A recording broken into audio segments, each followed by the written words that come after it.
San Gerlando ci aiuti era stato il parroco della cattedrale di Agrigento, Don Giuseppe Pontillo, ad invocare alla vigilia dei festeggiamenti proprio il patrono per proteggere la città dalle frane e dai crolli.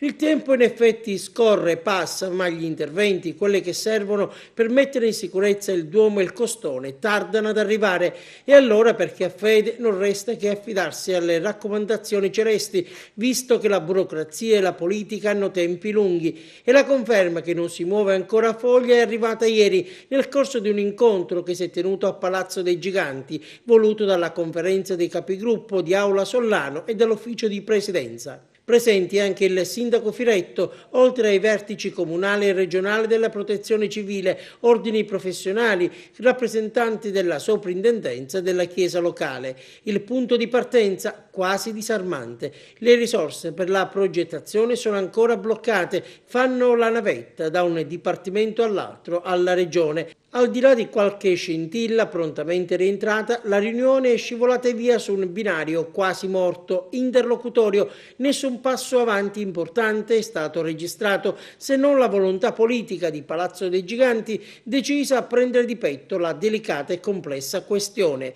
Il dirigente generale del Dipartimento della Protezione Civile regionale, Calogero Foti, ha consegnato al tavolo un quadro preoccupante per quanto riguarda le condizioni del Costone, non nascondendo alcune criticità del passato, evidenziando la scarsa efficacia degli interventi realizzati dalla Protezione Civile Nazionale, che nel 2005 si fece carico dei lavori di consolidamento. Risulta oggi, dopo le verifiche, ha spiegato ancora Foti, che una parte del Costone è sollecitato da un carico di tipo statico progettuale e subisce di rimbalzo il lesionamento degli ipogei sottostanti. Serve dunque una seria opera di consolidamento. Foti ha detto che i fondi necessari per mettere a bando un progetto europeo esecutivo per il Colle sono ancora nelle casse dell'Arta, che fino all'approvazione del bilancio regionale non potranno essere trasferite alla Protezione Civile.